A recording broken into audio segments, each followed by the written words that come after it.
Gracias. Pues buenos días, jóvenes, bienvenidos. Me da mucho gusto que hayan aceptado la invitación. Como les decía hace un momento, esta es una más de las actividades que hemos venido organizando con el propósito de ofrecerles herramientas que les puedan ser útiles en aspectos como salud mental, como bienestar en general y para que pues no encuentren o no tengan obstáculos importantes que puedan detener, alentar su desempeño académico. Entonces, como saben, hemos venido organizando la clase de yoga, algunas pláticas, etcétera. Entonces, espero que sea de su agrado y espero que les resulte útil lo que vamos a escuchar con la maestra María Antonia Carvajal. Entonces, para iniciar sin más preámbulos, les voy a leer una pequeña semblanza de la maestra.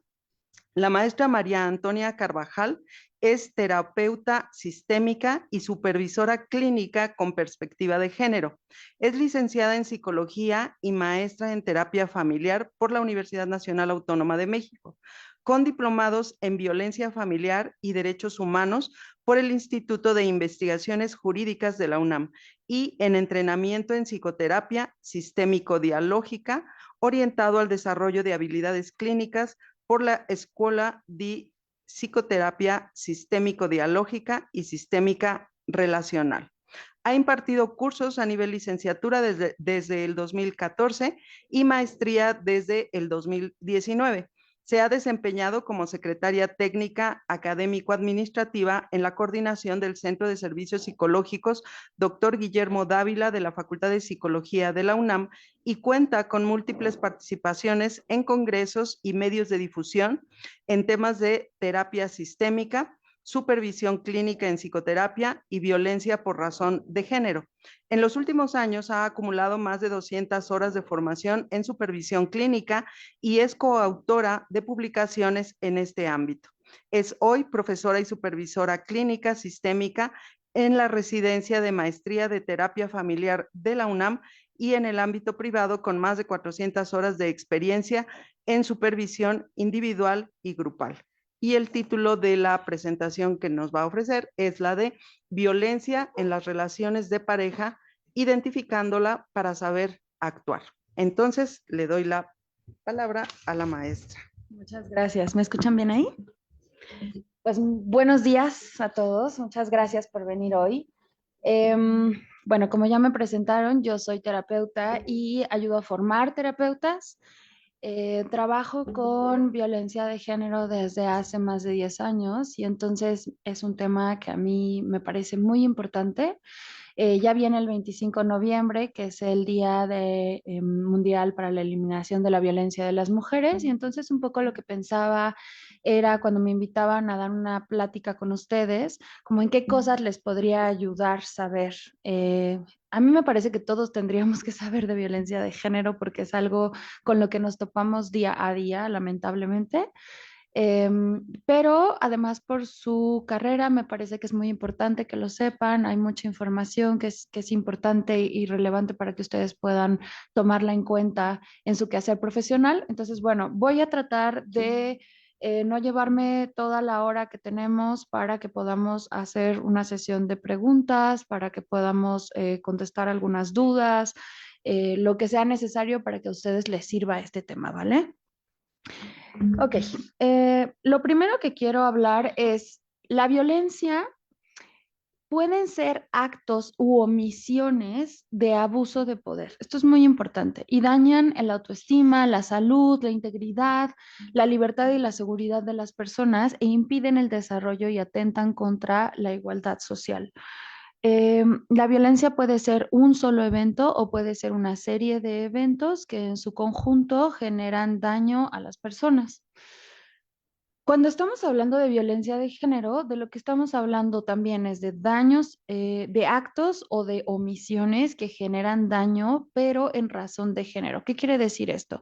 En razón de si somos percibidos como hombres o como mujeres, porque además ya tenemos mucha información acerca de que esto no es solo dicotómico, pero un poco la sociedad sigue viéndolo así, ¿no? Nos siguen separando en hombres y mujeres simplemente, un poco por la designación de los genitales al nacer, y entonces a partir de esto es un poco como si nos dijeran quiénes tenemos que ser, cómo tenemos que actuar, quién nos tiene que gustar, cómo tenemos que valorar las cosas, qué sí se vale y qué no se vale, en cómo actuamos. Y esto a mí me parece muy importante decir que desde la psicología incluso mucho tiempo se habló en términos de personalidades de hombres y de mujeres, cuando en realidad, pues desde la teoría de género y desde los feminismos, se sabe que es una construcción social que como viene desde antes de nacer, pues se ha normalizado mucho, pero finalmente podemos separar ahora la naturalización y la socialización del género. Entonces, algo muy importante en la violencia de género es que estamos hablando de violencias estructurales, de estructuras sociales que son las que nos enseñan a actuar de esta manera y lo que prescribimos para hombres y para mujeres y lo que queremos cancelar para hombres y para mujeres dependiendo de nuestro sexo biológico y del género que se nos asigna. Entonces, hay muchas clasificaciones de violencia, no voy a entrar en todas esas discusiones, pero digamos que hay dos clasificaciones importantes que podemos hacer dependiendo del tipo de violencia o dependiendo del ámbito en el que se ejerce la violencia. Respecto a los tipos de violencia, podemos estar hablando de violencia psicológica, física, sexual, patrimonial, económica. Y entonces, a partir de estos tipos de violencia, la violencia se va a ver de maneras muy diferentes. En los ámbitos en los que se puede ejercer la violencia, pues podemos estar hablando del trabajo, de la escuela, de la familia, de la pareja, de la comunidad. Entonces, digamos que estas dos cosas se fusionan un poco porque pueden ejercerse estos tipos de violencia en diferentes ámbitos. Hoy lo que les traje preparado es hablar un poco acerca de la violencia en la pareja, que es una de las violencias que pues las estadísticas nos dicen que son de las más dañinas y de las que más se invisibilizan, justamente porque las parejas y las familias todavía se sienten como si fueran espacios privados en donde pues las dos personas o ahora las relaciones distintas, estoy hablando de relaciones dicotómicas en este momento, eh, pueden manejar las cosas que tienen entre ellos y entonces no tenemos que meternos y a partir de eso un poco pues los dejamos solos viviendo esta violencia. Y me voy a centrar sobre todo en dos tipos de violencia, la violencia sexual y las violencias cotidianas, que antes se les llamaba micromachismo, sobre todo porque a mí me parece que son como esas violencias que de repente pueden estar como muy normalizadas en las parejas, aunque no sean las únicas violencias. Y luego vamos a hablar un poco de cómo podríamos actuar. Este videito no se los voy a pasar ahorita, pero les voy a poner un QR al final de la presentación para que puedan ver algunos videos que preparé y para que puedan tener como los datos que les estoy presentando. Em, a ver, algo que es muy importante hablar acerca de la violencia es que ahora se habla mucho acerca de cómo ya hemos ganado derechos, ya hemos ganado terreno, ya las cosas son muy diferentes, las mujeres ya podemos hacer muchas cosas que antes no podíamos hacer y normalmente está un poco castigado socialmente el hecho de hablar de las violencias o ejercer las violencias tan explícitamente. ¿No? La cosa es que, pues debajo de eso sigue habiendo muchísimos pensamientos, muchas premisas, socioculturales que siguen manteniendo la violencia. Y entonces de repente pareciera que ya no hay tanta, pero las estadísticas nos dicen otra cosa. Y aquí me gustaría aclarar que en general en la presentación voy a estar hablando acerca de las violencias, sobre todo en términos de hombres ejerciendo violencia y mujeres recibiendo violencia, no porque no todos seamos capaces de ejercer violencia o porque no todos pudiéramos recibir violencia, sino porque las estadísticas nos dicen que abrumadoramente somos las mujeres quienes recibimos más violencia y los hombres quienes las ejercen más. Los tipos de violencia que ejercen los hombres y las mujeres pueden ser diferentes y sobre todo los tipos de violencia que recibimos pueden ser muy distintos porque el machismo ejerce violencias distintas con los hombres que con las mujeres, ¿no? Ahora, estas son nada más algunas estadísticas de la ENDIRE, que es la encuesta nacional sobre la dinámica de las relaciones en los hogares.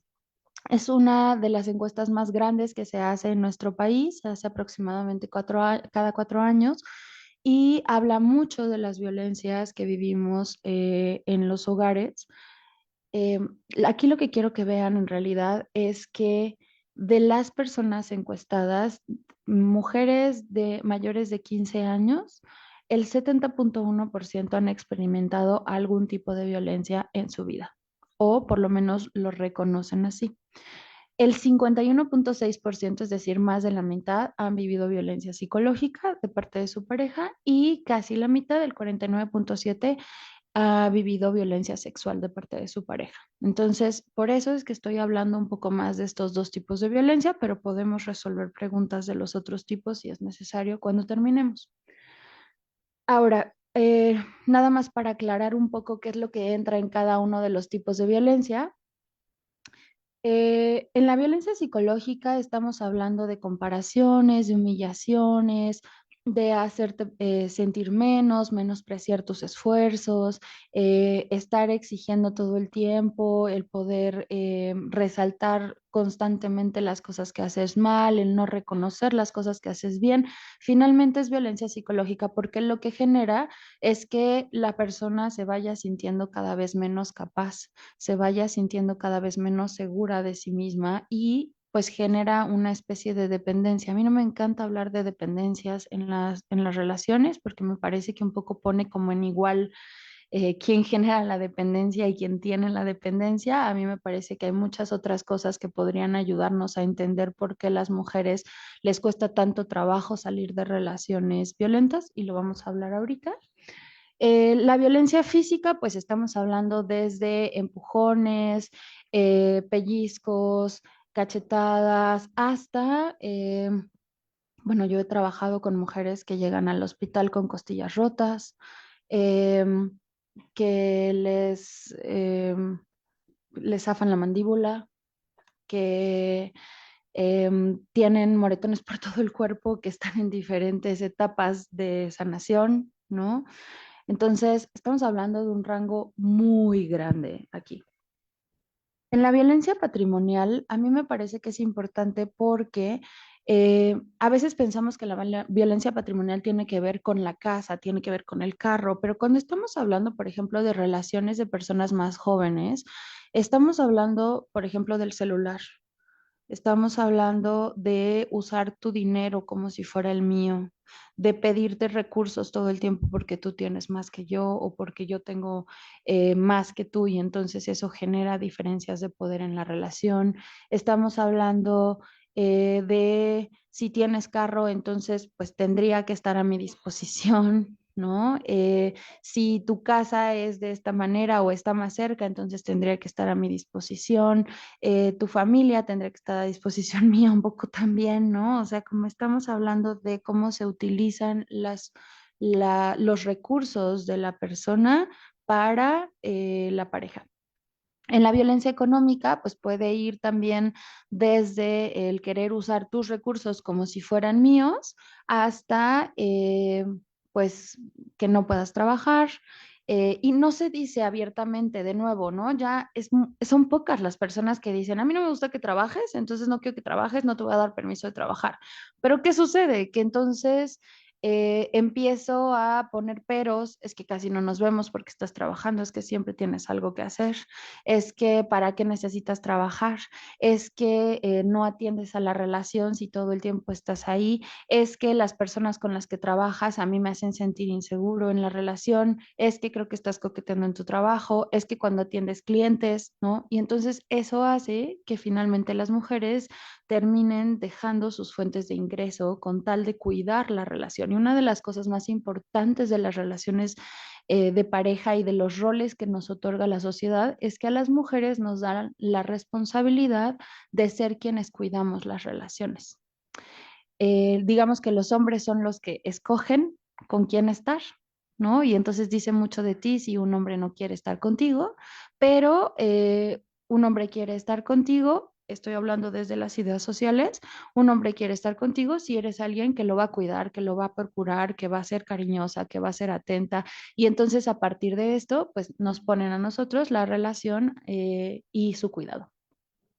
Y finalmente la violencia sexual, pues estamos hablando desde em, actos sexuales que a mí no me hacen sentir cómoda, frecuencia para tener actos sexuales que no es la frecuencia que yo escogería, y ahí vamos a hablar mucho de consentimiento, porque pareciera que de repente no tenemos muy claro qué es el consentimiento, ¿no? Y que puede pasarse por alto muchas veces porque si yo insisto e insisto e insisto y ella en algún momento dice que sí, pues entonces ella consintió y eso no es un consentimiento.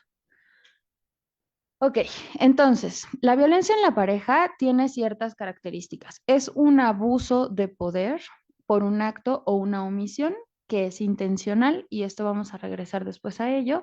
Está dirigido a someter, a controlar y a agredir de maneras físicas, verbales, psicológicas, emocionales, económicas, sexuales, etcétera.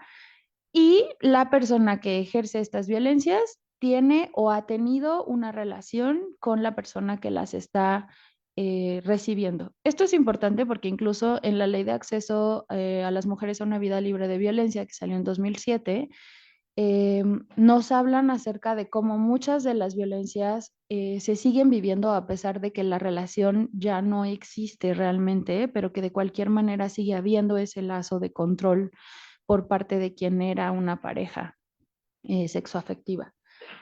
Ahora, lo que pasa es que pues justo están muy normalizada porque pues a veces es muy difícil diferenciar cómo pues todas las parejas tienen problemas, las relaciones no siempre están bien. Va a haber dificultades, va a haber obstáculos que hay que pasar en una relación, y en qué momento sé cuando estos obstáculos ya están siendo demasiados y entonces estamos hablando de violencia y no estamos hablando de que la relación es complicada de cuidar. Em, se tiene esta idea de que la pareja es privada y entonces solo las personas que están en esta relación sexoafectiva pueden decidir si esto está bien o no para ellas, y nadie tendría que meterse. Y aquí es un punto delicado porque por un lado socialmente tenemos que cuidar, ¿no? Es un poco como cuando pensamos en violencia hacia las infancias en las casas y decimos, bueno, pero pues es su hogar, ¿no? Y al mismo tiempo no podemos pasar encima de las mujeres que están viviendo esto y decir yo sé lo que es mejor para ti, mejor que tú misma. Entonces es una cosa complicada. Es un equilibrio que tenemos que lograr para poder apoyar a alguien que está en una situación así. Y esto implica que aumenta gradualmente. Y aquí tengo que ser bien clara.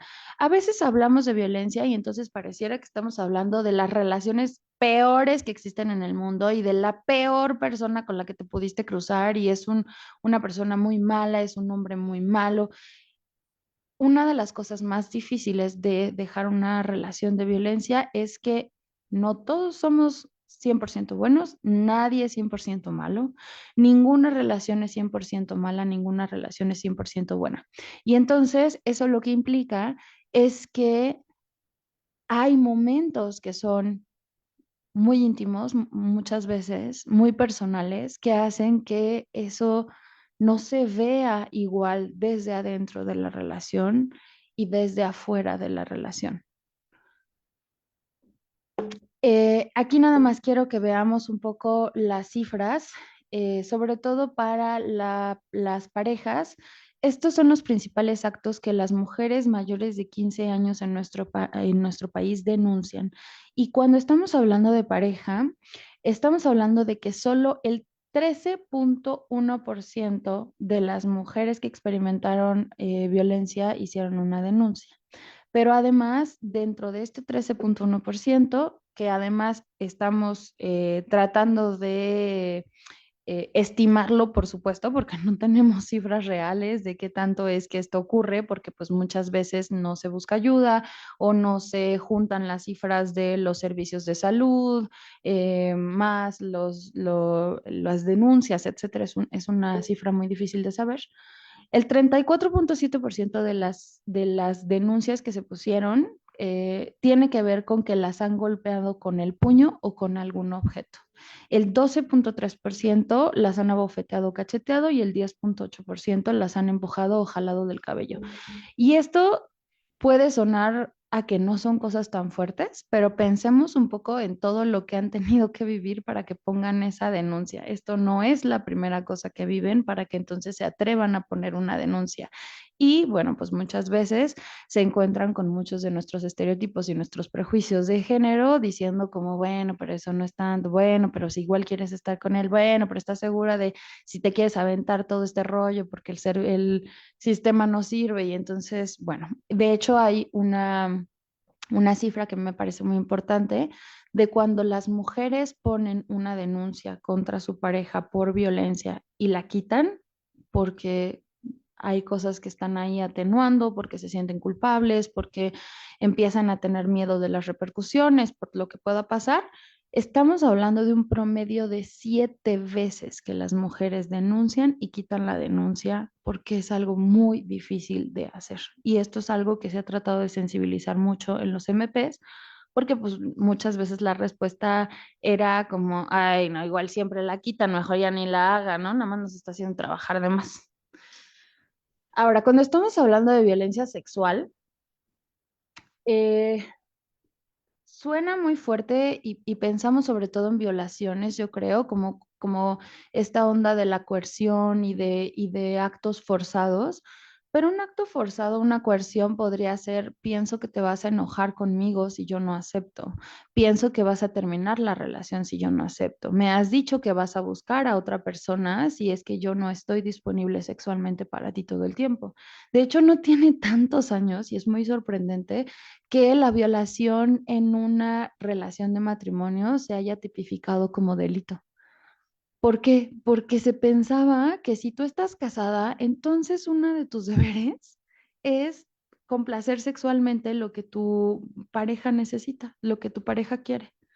Y entonces, estas violencias son muy invisibilizadas y además son muy castigadas de repente. De hecho, no sé si ustedes conozcan la ley Olimpia, pero por ejemplo, esta ley justo empezó por las violencias sexuales digitales de compartir material íntimo de las personas sin tomar en cuenta su consentimiento y lo que sucede muchas veces es que eran las mujeres las que eran agredidas por haber hecho este material, por haberlo compartido, por no haberse dado a respetar. Yo creo que una de las cosas que tenemos que tomar mucho en cuenta es que de lo más difícil de hablar de la violencia que vivimos y de lo más difícil de salir de la violencia que vivimos es esa presión social que siempre te dice que te van a tratar más mal a ti que a él. Cuando estamos hablando de violencia sexual, algo que a mí me parece muy importante también que mencionemos es esto que los feminismos han llamado la cultura de violación. Suena muy fuerte, pero básicamente son todas esas bromas, todas esas normalizaciones que hacemos hablando de violaciones explícitamente como si fuera una expresión de poder. Y esto lo que genera es que se normalice, lo que genera es que además le quitemos la fuerza que tiene el hablar de violencia sexual porque se está poniendo en las relaciones del día a día como si fuera simplemente una lucha de poder entre dos personas.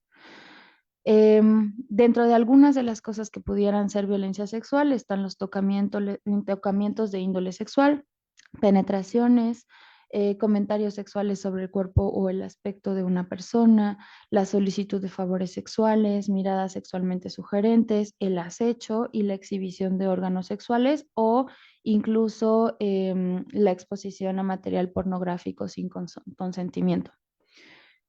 Ahora, ¿qué es un consentimiento? Antes nosotros decíamos desde los feminismos no es no. Si alguien te dice que no, tienes que respetar que es un no. No quiero, no puedo, no me gusta, no me siento a gusto. Sin embargo, una de las cosas que pasaba mucho es que cuando estamos hablando de que alguien tenga que decirte abiertamente no, entonces muchas violencias y sobre todo sexuales se justificaban con que ella no había dicho explícitamente que no. Y eso ha hecho que cambiemos la mirada. No solamente el consentimiento implica que no te digan o que te digan que no. El consentimiento implica que haya un sí que sea activo y que sea libre. ¿Qué quiere decir esto? Si yo estoy segura, entonces puedo decir que sí. Todo en mí dice que sí, mi comunicación analógica, la manera en la que yo me estoy sintiendo en la situación, pero además me siento libre en la situación de decir que sí. No estoy en un cuarto con la puerta cerrada en donde nadie nos va a escuchar, con alguien en la puerta tapando el paso, en donde me siento amenazada y entonces termino diciendo que sí. Un sí activo quiere decir sale de la persona. Eh, Esto implica que si yo estoy insistiendo una y otra vez hasta que llega un punto en donde la persona se siente o por cansancio o por miedo que no puede decir más que no, esto no es un consentimiento. Y entonces hay muchísimas conductas sexuales que terminan generando una violencia sexual y que no la vemos como violencia sexual porque no entendemos esto. Y aquí les puse aquí abajo un link de un video que me gusta mucho del consentimiento que se llama El consentimiento como el ceviche. No sé si alguien lo ha visto, hay muchas versiones de estos videos, pero justamente con esta metáfora de la comida, como que se habla acerca de las condiciones en las que realmente se puede dar un consentimiento. Ok, ahora déjenme hablar un poco acerca de la violencia psicológica.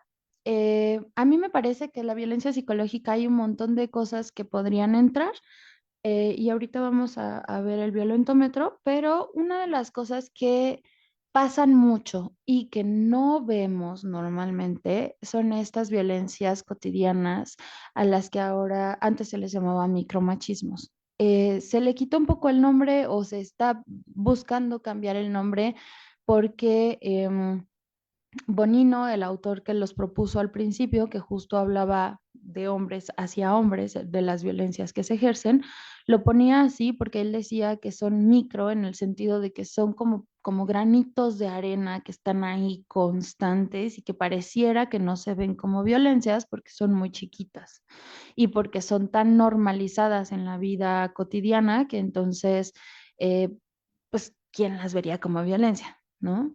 Sin embargo, pues una de las cosas que tienen como consecuencia es que justamente al estar un grano tras otro, tras otro, tras otro, lo que genera es realmente un malestar tan grande como los malestares que generan las violencias a las que les llamamos con todas sus letras violencias, ¿no? Entonces, por eso se ha hablado de cambiar el nombre. Algunas de estas violencias tienen que ver, por ejemplo, con desautorizar lo que estás diciendo, tú qué sabes, de dónde sacaste esto, Em, a ver, dame datos, cuál es tu fuente, pero ¿y por qué piensas que sabes de esto? La descalificación o la desvalorización de la persona como, eh, pues es que tú no tienes las capacidades, pues es que esto que hiciste, este trabajo que hiciste, esta broma que hiciste, estas amigas que tienes son muy tontas, no son como las mías. La culpabilización e inocentización básicamente es como cualquier cosa que tú hagas va a ser perseguida así con todas las de la ley en la relación, pero muchas veces las cosas que yo haga es como, bueno, pero tú ya sabes que yo no pongo atención en eso, bueno, pero tú ya sabes que a mí se me olvidan las cosas, tú ya sabes que yo soy así, yo no pongo atención en eso, ¿no? Y entonces la cosa es que termina siendo como eh, una vara súper alta para las responsabilidades de la mujer y una vara muy baja para las responsabilidades en la relación, me refiero, para el hombre. La autoindulgencia y autojustificación es presentar excusas constantemente acerca de por qué hago o no hago las cosas, pero además estaba ligada con que quién eres tú para cuestionarme todo, pero yo sí puedo cuestionarte muchas cosas. El aprovechamiento y abuso de la capacidad femenina de cuidado, yo creo que es algo muy importante. Aquí lo que sucede es que justamente parte de las características que nos imponen como mujeres es que seamos calmadas, que seamos tranquilas, que seamos amorosas, que seamos empáticas, que estemos poniendo atención en lo que necesitan los demás, que somos eh, pacientes. Y entonces, haciendo uso de estas características, yo estoy todo el tiempo aprovechándome de ti, de tu tiempo, de tus recursos. Desde una, y es que tú tomas las mejores notas de la vida y entonces tú tomas las notas para todos, ¿no? Tú tienes la letra más bonita, entonces a ti te toca esto, no, es que a ti te quedan las presentaciones maravillosas, entonces ahora te toca hacer todas las presentaciones a ti, hasta tú te llevas mejor con mi hermana, mejor tú dile, ¿no? Mi mamá se lleva súper bien contigo y lo va a aceptar mejor, tú convéncela, ¿no? Em, los silencios, sobre todo, o sea, la expresión más alta es como aplicar la ley del hielo a las personas, o yo solo te respondo a las cosas que yo creo o que yo valido que son importantes, las demás son estupideces y entonces no tengo por qué contestarte esto. Avaricia de reconocimiento y disponibilidad, pues básicamente es quiero que estés rondando alrededor de mí todo el tiempo, yo tengo que ser el centro de atención de tu vida porque eso es amor. Y la minusvaloración de los propios errores es como, bueno, las cosas que yo hago no fue tan grave, ¿no?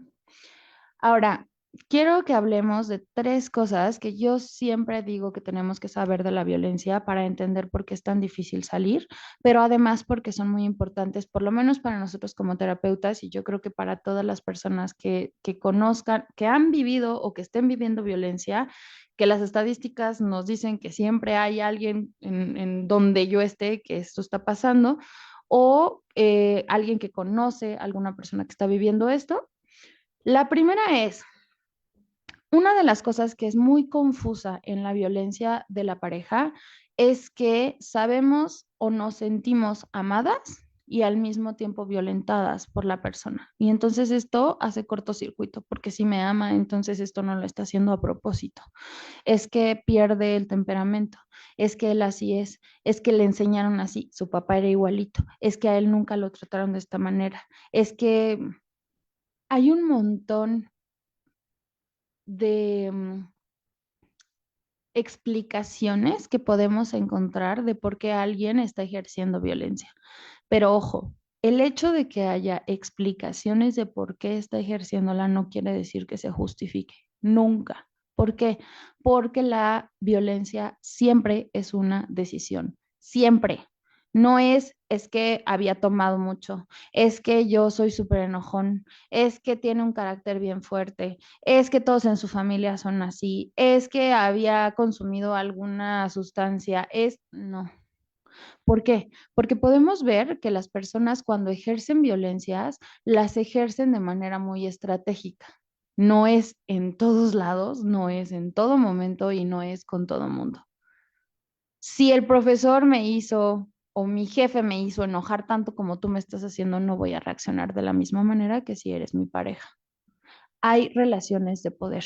Y entonces, esto es muy importante saberlo. Entre más disparidad de poder haya entre las personas, y aquí no solo estoy hablando de relaciones de pareja, en general de cualquier relación, entre más disparidad de poder haya, más fácil es que la persona que tiene más poder pueda ejercer violencia. Y ojo, la violencia es una muy buena estrategia para controlar. Es muy eficaz. Y entonces esto hace que entre más diferencia de poder haya, las personas que están arriba estén más propensas a querer usar ese poder para poder tener la razón, para poder tener lo que quieren obtener, para poder justificar lo que hacen. Y entonces, cuando nosotros estamos hablando de que son personas que quieren controlar a la situación o a la persona, no solo estamos hablando de personas que digan claramente, tú tienes que hacer todo lo que yo quiera. No, pero son personas que dicen, es que me gusta tener la razón, es que yo sé más que tú, es que yo veo más claramente las cosas, es que yo tengo una mejor solución que tú y tienes que hacerme caso. Y la cosa es que por supuesto que la violencia lastima, claro que lastima, pero la cosa es que no tiene el objetivo de lastimar, tiene el objetivo de controlar. Y entonces esto después implica que a veces no nos hacemos responsables de las violencias que ejercemos. Es que yo no quería hacer esto, es que fue porque me hiciste enojar muchísimo, es que me hiciste sentir súper mal y entonces yo fue la manera en la que pude reaccionar. A ver, no, la responsabilidad siempre está en quien ejerce la violencia. Y esto es algo muy importante porque muchos de estos prejuicios con los que nos encontramos como mujeres muchas veces tienen que ver con que nos ponen a nosotros la responsabilidad. Es que ¿por qué no se sale de la relación? Pero si ella ya sabía que era así desde el principio, pero es que si ya vio que es así, ¿por qué no le dice algo? Es que ¿por qué no se da a respetar? Es que ¿por qué no le pone un alto? ¿Por qué no nos estamos preguntando por qué él está ejerciendo esas violencias y por qué nos estamos preguntando por qué ella no le pone un alto? Eso no tiene sentido. La responsabilidad es de quien está ejerciendo la violencia. Si le ponemos la responsabilidad a quien la recibe, entonces estamos hablando de que les vamos a hacer sentir vergüenza, que cada vez va a ser más difícil hablar de esto, que hay una revictimización y que estamos normalizándolo. Un poco pensaba, por ejemplo, en lo que pasó con Claudia Sheinbaum hace poco, ¿no? Y pensaba, bueno, todos saben de qué estoy hablando. Okay. Y entonces pensaba, por ejemplo, que las primeras noticias que salieron fueron como hasta muy amarillistas, ¿no? Como manosean a la presidenta. Cuando en realidad, pues de lo que estamos hablando es de acoso. Y es algo que todas las mujeres vivimos constantemente. Y la cosa es que yo escuché a mucha gente decir como, ay, bueno, pero pues ya es que estaba borracho, es que se veía que estaba ido el cuate este, ¿no? Es que eso no te quita la responsabilidad de las violencias que estás ejerciendo, porque el hecho de que tú no estés tan consciente de lo que estás haciendo no quita el daño que estás haciendo. Otra cosa que es muy importante para mí hablar es el ciclo de la violencia. Eh, Hay diferentes versiones, yo les voy a hablar de esta, que es la de Leonore Walker, que fue la primera que propuso ver a la violencia como un ciclo. Normalmente cuando las mujeres viven violencias en una relación, lo que te dicen, y se los digo como terapeuta, lo que te dicen es, a veces estamos bien, a veces estamos mal. Pasamos por altibajos y es muy extraño porque yo no entiendo. A veces estamos muy bien y de repente algo pasa y las cosas se empiezan a poner muy mal. Y entonces yo trato de ver qué es lo que podemos hacer para mantenernos en esas etapas en las que estamos muy bien, porque sé que es capaz de estar en esta posición para que podamos estar bien, pero no sé cómo es que no lo estamos manteniendo.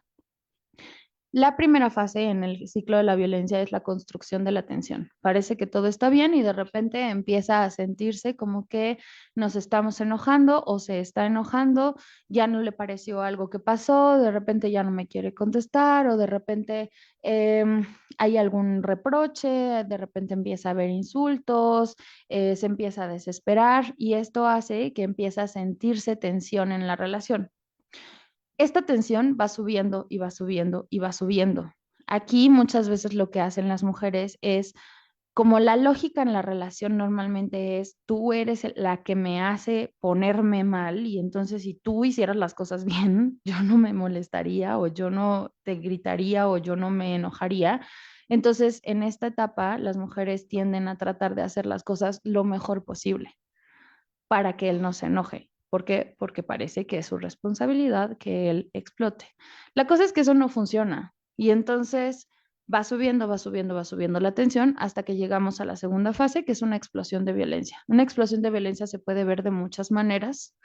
Eh, Puede haber uno o varios tipos de violencia y en diferentes grados. Aquí una de las cosas que sucede es que conforme más hemos pasado por el ciclo de la violencia, más vamos a tener diferentes tipos de violencia en una explosión y más grande van a ser estas explosiones.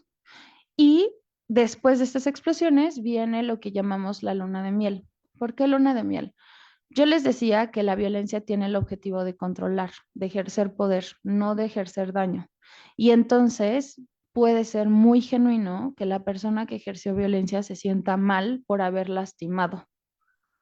Y entonces hay disculpas, hay muchos acuerdos, ahora sí ya vamos a hacer las cosas diferentes, ahora sí esto, ahora sí el otro. La cosa es que esto, yo siempre digo, si esta fase de la violencia no existiera, de verdad que así saldríamos corriendo.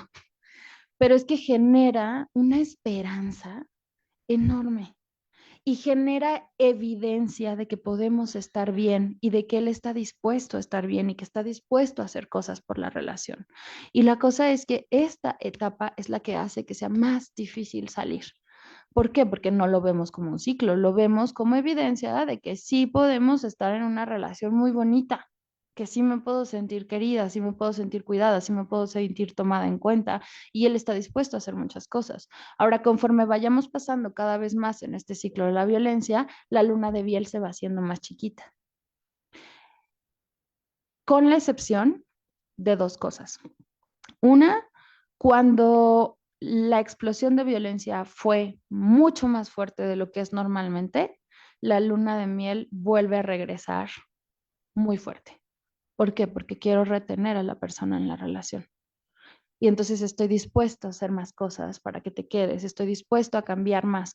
Lo que pasa es que esto falla porque la lógica detrás de la relación no cambia. Sea, yo estoy dispuesto a hacer muchas más cosas siempre y cuando tú hagas las cosas como deberías de hacerlas, porque yo soy quien decide cómo tendría que ser la relación, yo soy quien decide cuál es una relación bonita y cuál no es una relación bonita, etcétera. Y entonces, como la lógica no cambia, puede haber muchas muestras distintas, pero vamos a llegar otra vez al punto de yo he estado haciendo todas estas cosas por ti y tú de cualquier manera no estás haciendo las cosas como deberías de hacerlas. Y entonces otra vez llegamos a que la tensión se construya de nuevo. Como pueden ver, esto es muy atrapante. Eh, Ninguna relación empieza siendo así de violenta. Siempre va subiendo poco a poco. Y una de las cosas que más nos afecta es en la manera de vernos a nosotras mismas, en la capacidad que sentimos que tenemos para manejar el mundo, para ser valoradas por los demás.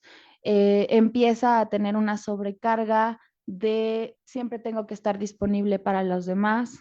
Ya ni siquiera me pregunto muchas veces, y esto pasa mucho, ¿qué quiero yo? ¿Qué preferiría yo? Todo está en función de la otra persona, a veces solo de la pareja, a veces de todo el mundo, porque además muchas veces cuando tú vives violencia en la pareja, también a veces la has estado viviendo en tu familia, también a veces la has estado viviendo en otros ámbitos de tu vida y entonces esto termina normalizando para ti que así son las relaciones y que para ser valorada en una relación tienes que estar en función de los otros. Entonces, déjenme pasar a la última parte. ¿Qué podemos hacer? En general, lo más importante es que desnormalicemos las violencias de género. Que si pasa, lo hablemos, que no me ría de las cosas que están siendo violentas hacia alguien más frente a mí. Que si veo que se están menospreciando a alguien frente a mí, que no sea cómplice de esto. Eh, Tenemos que dejar de culpar a las víctimas, tenemos que entender que la responsabilidad está en quien ejerce la violencia. Tenemos que prepararnos, hay muchas otras cosas que saber de la violencia y si no las sabemos, entonces estamos manteniendo el status quo, estamos en una sociedad en donde nos enseñan desde el primer día que nacemos a cómo tienen que ser las cosas y esa visión está sesgada para que las mujeres estemos en riesgo porque estamos en función de los hombres, no solo de un hombre, de todos los hombres. Eh, y de todas las personas que tienen más poder que nosotras, que no necesariamente son hombres. Y aquí quiero hacer una aclaración. El machismo no es algo que solo los hombres tengan en la cabeza y las mujeres no. todos podemos ser machistas, todos, todos, todas, todes. Entonces, es importante que nos preguntemos, que nos cuestionemos estas cosas para que podamos ir moviéndonos del lugar y que no estemos soportando esta estructura que genera violencia para las mujeres. No se ve tanto, pero la otra cosa que tenemos que hacer siempre es que cuando alguien nos habla de esto, realmente estemos escuchando y podamos validar la experiencia de la persona. Que nuestra primera respuesta no sea, ay, pero qué tonta, ¿cómo te...? No, tenemos que validar la experiencia de las personas, porque tú no sabes lo que están viviendo y entonces no tienes el lugar para poder juzgarla.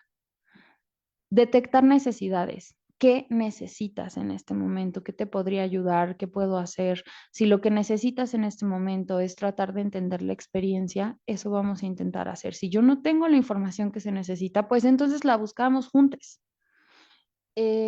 Buscar redes de apoyo es muy importante y aquí algo que me parece muy, muy, muy relevante es que para que alguien hable de la violencia que vive en su pareja es muy difícil. Entonces, cuando alguien se atreve a abrirlo, es importante que lo validemos, porque si no, yo siempre se lo digo a mis alumnos, como si llega con el terapeuta y el terapeuta le dice, ay, no, mira, las relaciones son difíciles, a ver, vamos a ver cómo podrías comunicarte mejor. Ya no va a regresar y es mucho más difícil que lo hable con la siguiente persona con la que podría hablarlo, que a lo mejor podría ser un profesional, a lo mejor de salud, a lo mejor de salud mental, a lo mejor la familia, y dar acompañamiento respetando sus decisiones. Es muy importante que se sientan acompañadas, pero que no se sientan presionadas, que haya la posibilidad que abramos la puerta y digamos, aquí estamos, o podríamos hablar con alguien, quieres que te ayude a buscar ayuda, pero que no sea una imposición, porque es importante respetar el timing de las personas. Ahora, cuando nosotros hablamos en terapia de un plan de seguridad, que es lo que normalmente hacemos, eh, es dar un trato humano, un absoluto respeto a la confidencialidad y a la privacidad de la persona. Esto quiere decir no que no le voy a contar a absolutamente nadie. A veces necesitamos contarle a alguien. A lo mejor hay que hablar con la familia, a lo mejor hay que hablar con alguien, otra amiga de esta amiga que me está diciendo esto. Pero no voy a ir en el camión hablando con alguien acerca de esto que pasó, no voy a estarlo hablando enfrente de todo el mundo, porque eso es una falta de respeto. Eh, Tratar de prevenir nuevas agresiones, implementar medidas de seguridad. A lo mejor no puedo hacer que tú quieras salir de la relación, pero sí podría acompañarte a los lugares en los que no te sientes segura. A lo mejor podría, si tu agresor está en el mismo lugar y tú estás tratando de tomar distancia, pues a lo mejor puedo acompañarte a eso. Puedo hacer cosas para tomar medidas de seguridad. Y entonces, bueno, a partir de la ley de acceso, una de las cosas que se ha generado son recursos más oficiales como para poder buscar ayuda. A mí me parece que tanto si eres tú quien vive la violencia como si es alguien que conoces, podemos buscar ayuda. Puedo buscar terapia, puedo tratar de hablar con algún experto, puedo tratar de buscar una línea de ayuda para que me den información, me pongo a leer al respecto, yo qué sé. La cosa es que no importa en qué posición estemos, podemos educarnos al respecto. Y entonces aquí les pongo nada más tres recursos que a mí me parecen como bastante útiles. El primero es un mapa de servicios que literal es un mapa que pueden encontrar en internet y que está la liga ahí. En donde tú puedes ir filtrando por alcaldía o por el tipo de servicio que necesitas, dónde es que lo puedes buscar y todos los servicios del gobierno que te pueden brindar al respecto. Y esto, sobre todo en este gobierno, ha cambiado bastante. Eh, las lunas, que se siguen, que le seguimos diciendo así, aunque ya no se llaman así porque ahora tienen un nombre larguísimo, son espacios en donde las mujeres pueden tener asesorías y acompañamientos psicológicos, grupales e individuales, jurídicos, información y canalización en derechos, por ejemplo, de interrupción legal del embarazo. Si quieren identificar, se identifica siempre el nivel de violencia en el que están y entonces a partir de eso se puede, si ella decide, actuar con ciertos protocolos. En el mapa de servicios tenemos incluso hasta atención médica por urgencia, por lesiones, este tipo de cosas. Y bueno, las lunas, esas sí están de lunes a viernes de 9 a 5. Aquí les dejo el teléfono, pero también está en internet. Y la línea SOS Mujeres, que es el asterisco 765, es un número que puedes llamar desde tu teléfono o desde un teléfono fijo, en donde puedes pedir bueno, una de las cosas que es importante de esta línea es que todas las operadoras están capacitadas con perspectiva de género, que ya de por sí a mí me parece que hace la diferencia entre poder hablar con alguien que no te va a revictimizar. Em, y entonces se pueden canalizar a diferentes lugares las llamadas dependiendo de los servicios que se necesiten. Este sobre todo es para emergencias, pero no solo para emergencias. Si necesitan una patrulla, si necesitan una ambulancia, si necesitan servicios médicos, si necesitan asesoría legal, si necesitan que alguien las acompañe a poner una denuncia, a levantar un acta, todas estas cosas se pueden hacer con el apoyo de esta línea. Entonces, a mí me parece que no solo eso, también podrían hablar y decir, estoy viviendo este tipo de cosas o alguien que conozco está viviendo esto, me gustaría asesorarme, qué es lo que implica. Que además cuando hablamos, por ejemplo, de mujeres cuando ya tienen hijos, cuando están casadas, pues entonces lo legal se vuelve como muy importante, porque les da miedo que todavía tenemos algunas ideas ahí que cuestan trabajo olvidar porque la ley no tiene tanto que las cambió respecto a si dejan el hogar, si dejan a los hijos, qué va a pasar, etcétera, etcétera. Pero bueno, aquí también se puede dar como asesoría al respecto, ¿vale? Em, Les dejo este QR que si quieren pueden escanear para bajar la presentación que acaban de ver y está mi correo también por si les sirve. No sé si quieren que lo haga más grande o si está bien. Eh, y cualquier cosa que necesiten pueden escribirme, pueden ver la presentación, están los links de los videos, están los links de estos 3 servicios que les estaba hablando al final. Y no sé qué tanto tiempo tenemos, Ana, como me gustaría ver si alguien tiene preguntas, si alguien...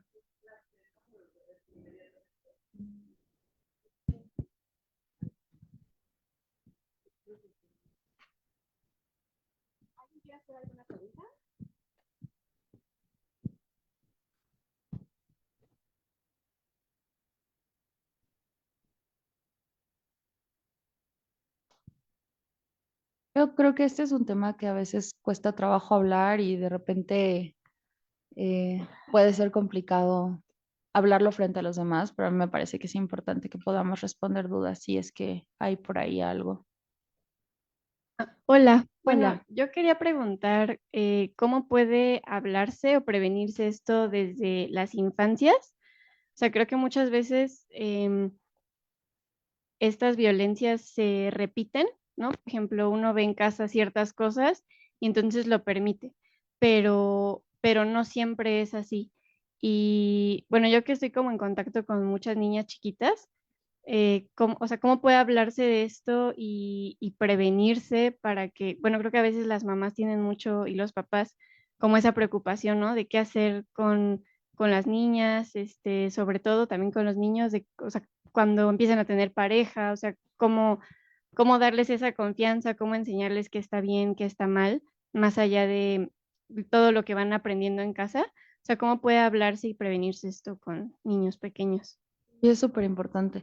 La verdad es que es muy complicado, sobre todo porque quienes están ejerciendo como las labores de cuidados, em, pues depende qué tan trabajados estén ellos mismos como para saber diferenciar estas cosas. Entonces, mucho de lo que transmitimos y de lo que educamos desde chiquitos tiene que ver con las cosas que hacemos, no con las que decimos.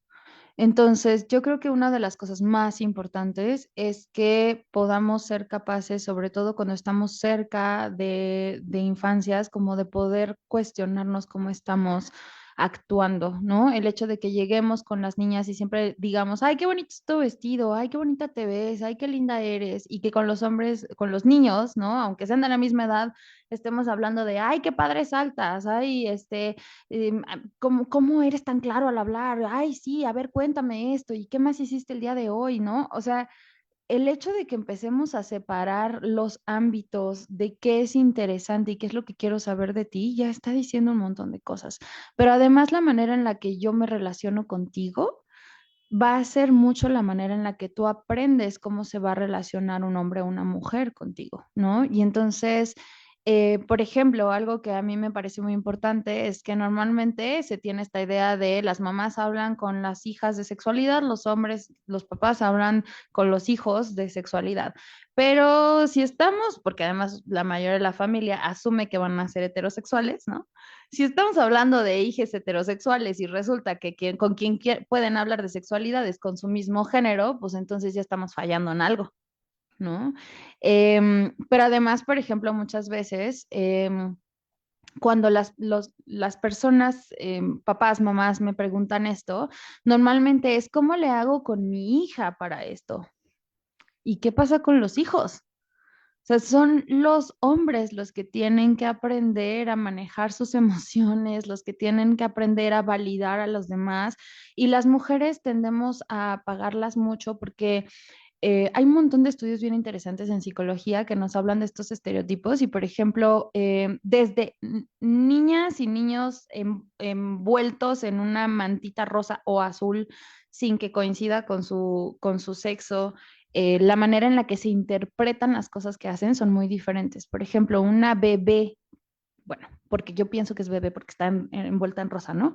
Está llorando, es que es muy irritable, es que es muy sensible, pero cuando está envuelto en una maldita azul, dice, no, es que tiene un carácter, ¿no? Es que es muy decidido, es que desde bebés, o sea, ni están hablando, ¿no?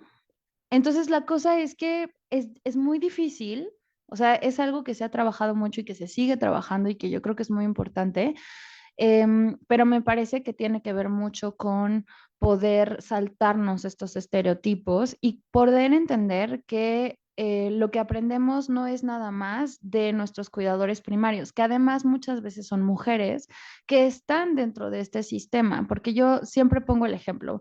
em, una mamá que se fue a quejar a la escuela porque resulta que su hijo quería tener cabello largo y entonces lo llevaba a la escuela con cabello largo, peinado, bañado, ¿no?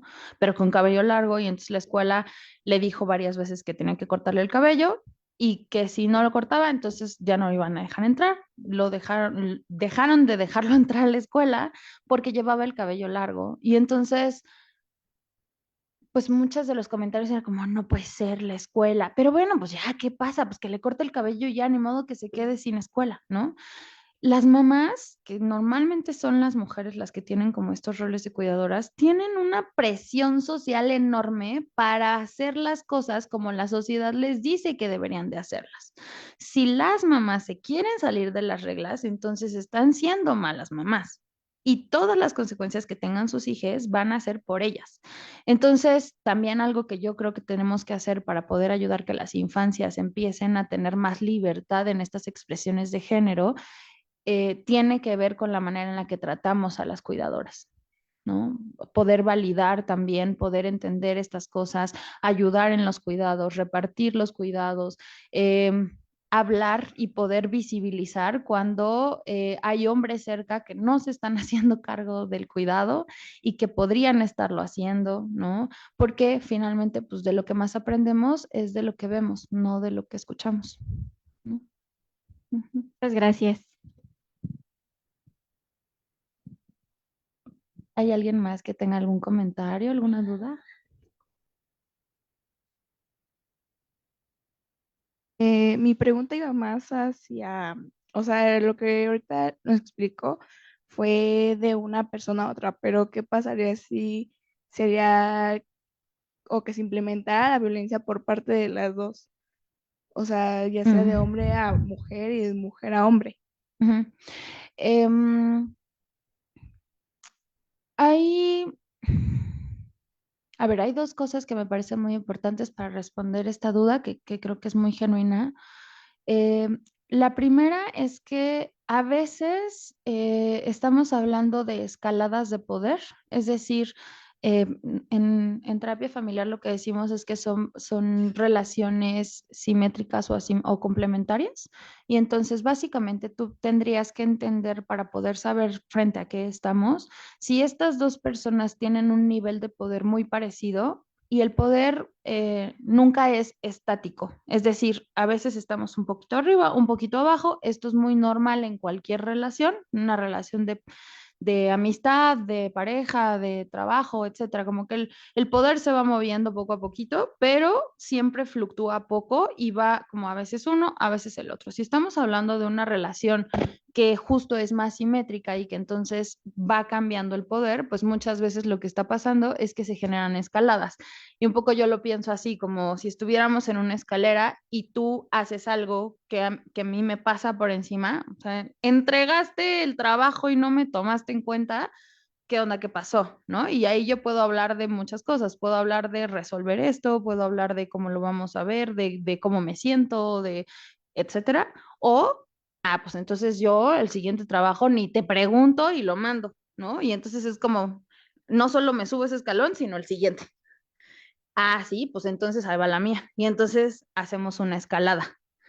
En esas escaladas es algo muy importante que se pueda trabajar en poder romper la escalada en algún momento. Una, que sepamos visibilizar que estamos en una escalada de poder para que entonces entendamos que el poder también podemos retomarlo no solo ejerciéndolo con la otra persona o sobre la otra persona, sino que también podemos regresar a este equilibrio de poder de otras maneras.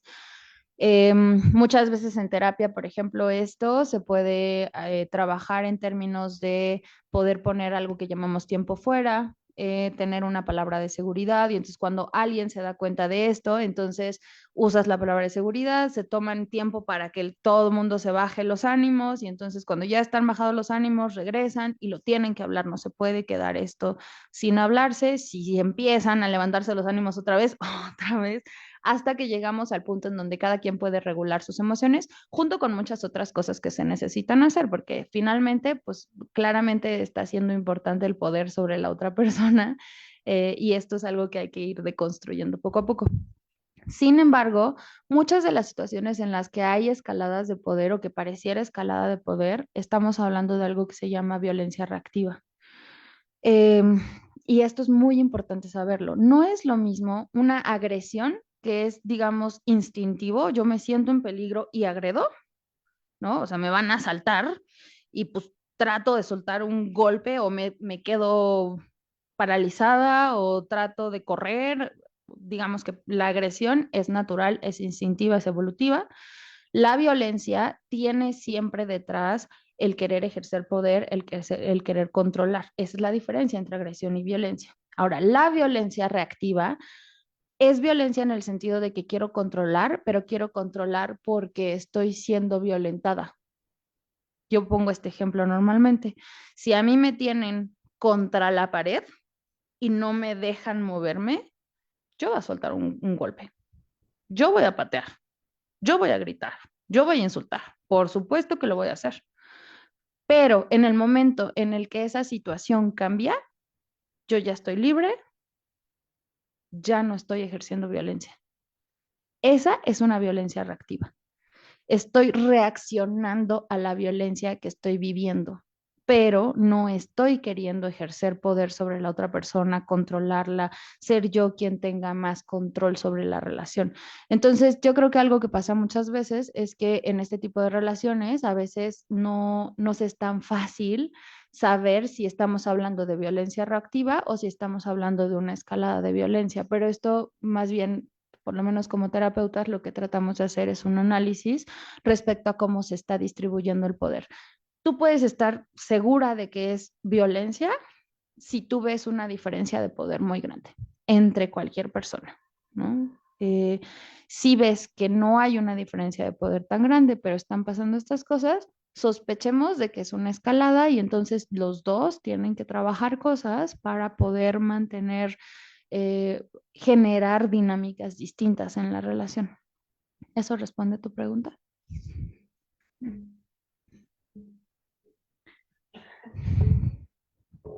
¿Habían escuchado de la violencia reactiva?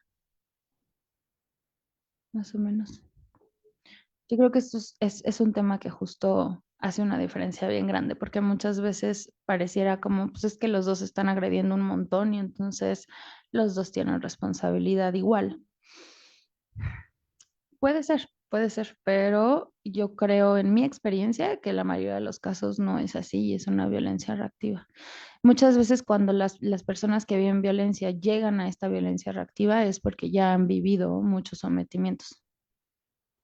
O sea, no necesariamente en esta relación, pero en su vida.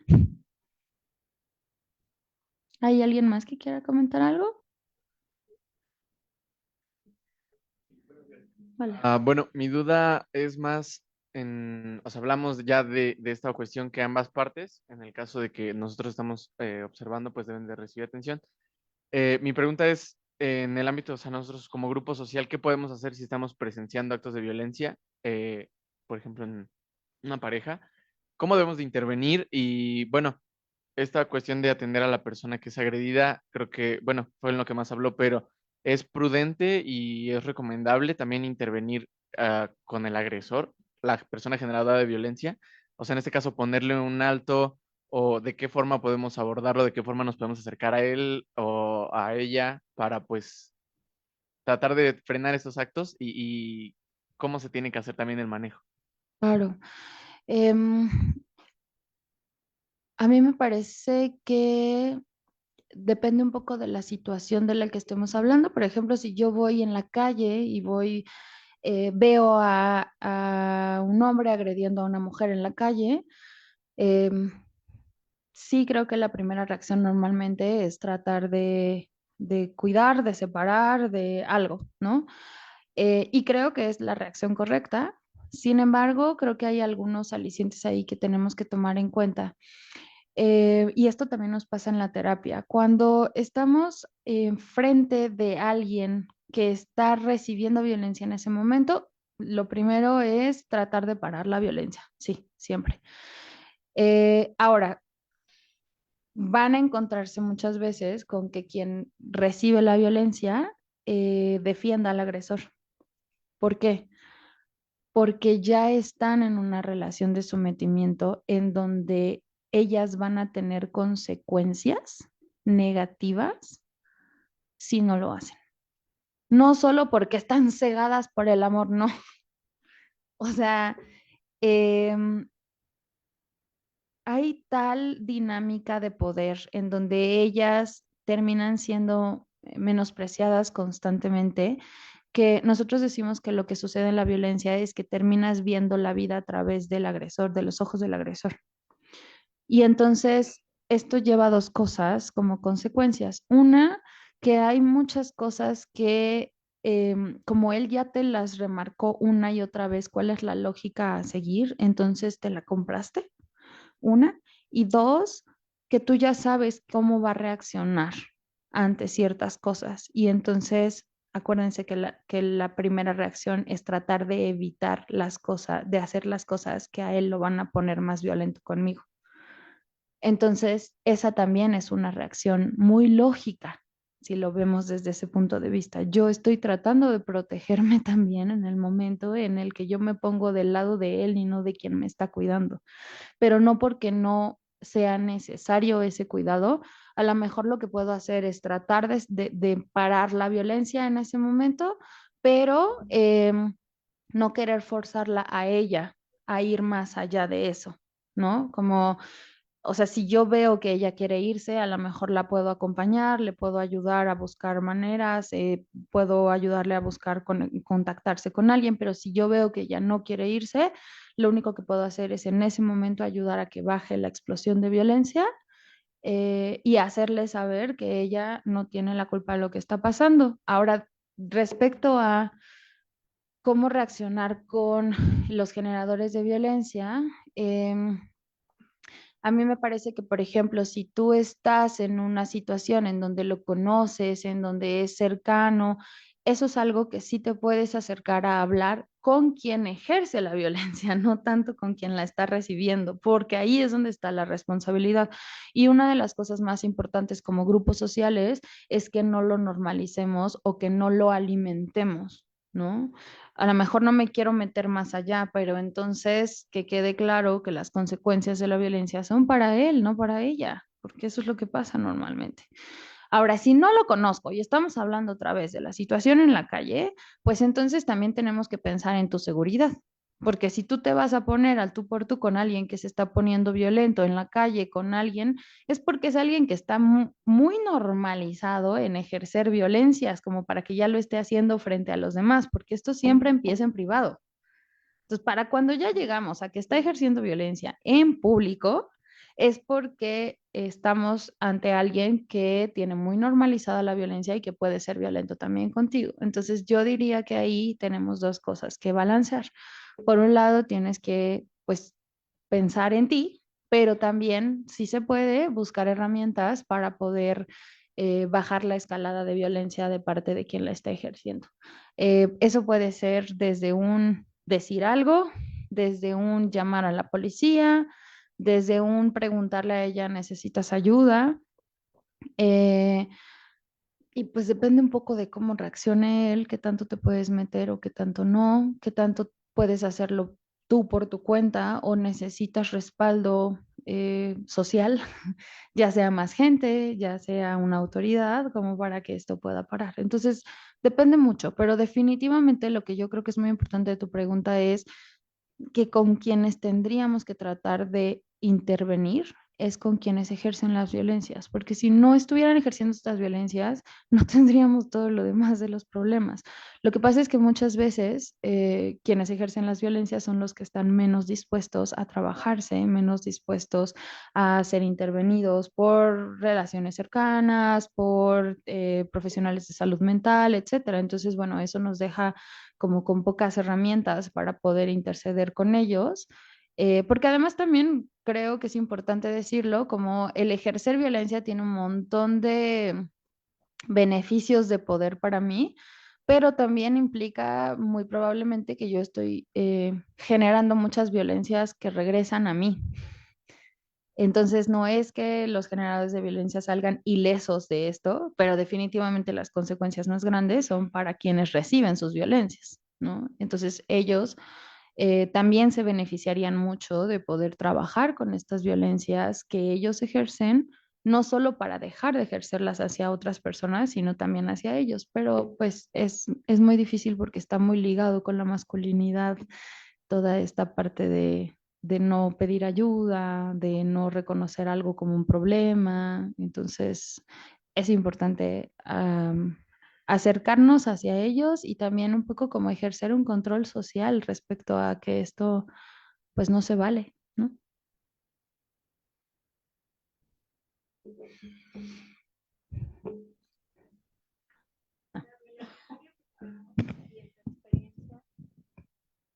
Me gustaría preguntarte, ¿cuáles son las formas de violencia en el noviazgo que se presentan, por ejemplo, en poblaciones de jóvenes, adolescentes?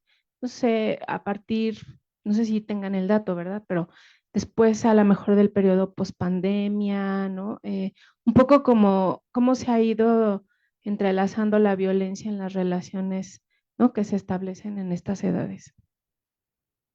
La verdad es que la información que tenemos es que pareciera que no es tan diferente las violencias que se ejercen en el noviazgo a cuando ya estamos en un matrimonio, en un concubinato o hay hijos.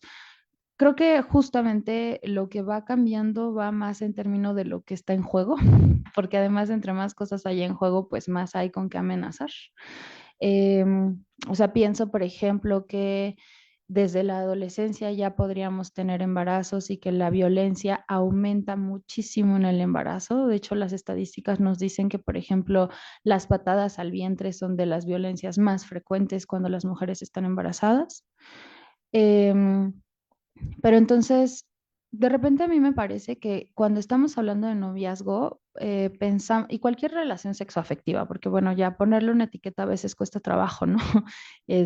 O ni es necesario, pero pareciera que son relaciones como menos serias y que por lo tanto hay menos violencia, y las estadísticas nos dicen que eso no es cierto. Tenemos el mismo nivel de violencia en mujeres que están en noviazgos, incluso relaciones que no se ven como, que no tienen un nombre, ¿no? Estaba saliendo con alguien, eran algo, quién sabe qué, ¿no? Pero el hecho es que pareciera que no cambia mucho. Ahora, lo que sí cambia, por ejemplo, en el matrimonio o en un concubinato, justo es como la parte legal, que a lo mejor en el noviazgo no tenemos. Em, pero digamos que esto incluso a veces juega en contra de las personas que están en un noviazgo, porque las relaciones son menos reconocidas socialmente y entonces se les ofrece menos ayuda.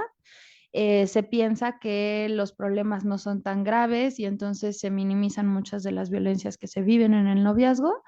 Y muchas veces lo que implica es que son relaciones que pueden ir y venir mucho más que a lo mejor un matrimonio, porque socialmente tienen como más flexibilidad, pero eso implica que sea incluso más difícil a veces salir, ¿no? O por razones distintas, que sea igual de difícil salir. Entonces, yo creo que a partir de la pandemia, no tengo los datos exactos, pero una de las cosas que yo he visto es que de repente aumentó muchísimo, por ejemplo, el uso de apps para conocer personas, porque pues no podíamos vernos, ¿no?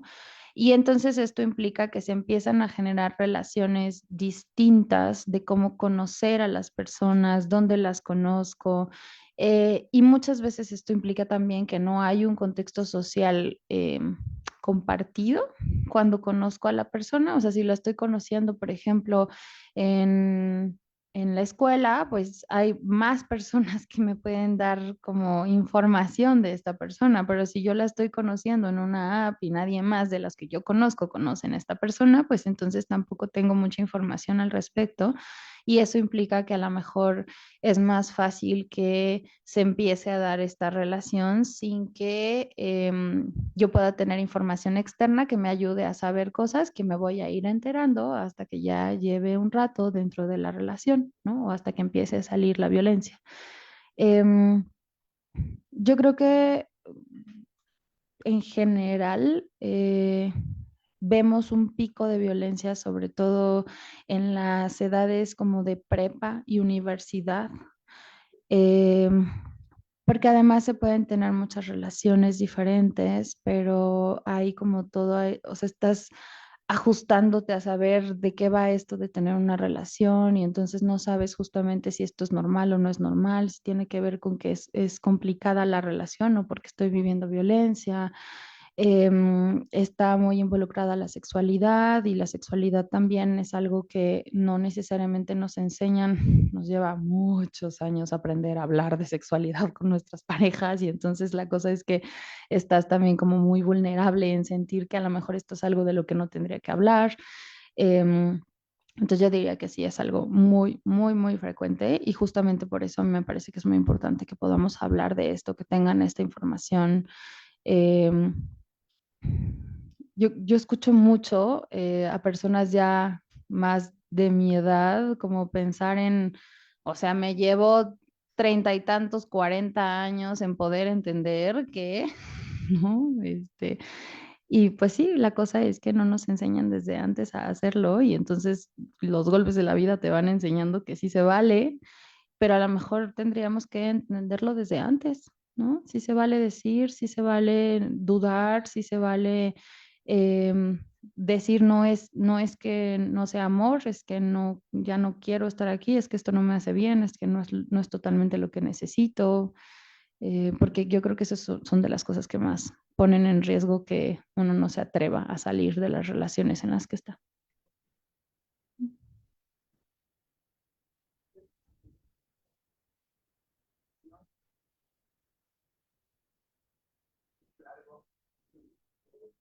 Muy grande. Gracias. A la maestra María Antonia. Ha sido pues muy interesante, espero que les haya resultado de interés. Y aprovecho, si ustedes tienen interés por algún otro tema que quisieran que invitáramos a expertos, en este caso, pues ya tenemos para que nos de los expertos más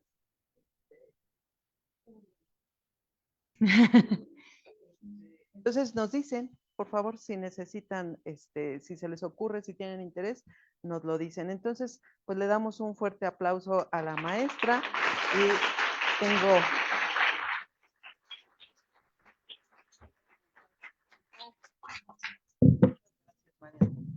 Gracias por venir, chicos.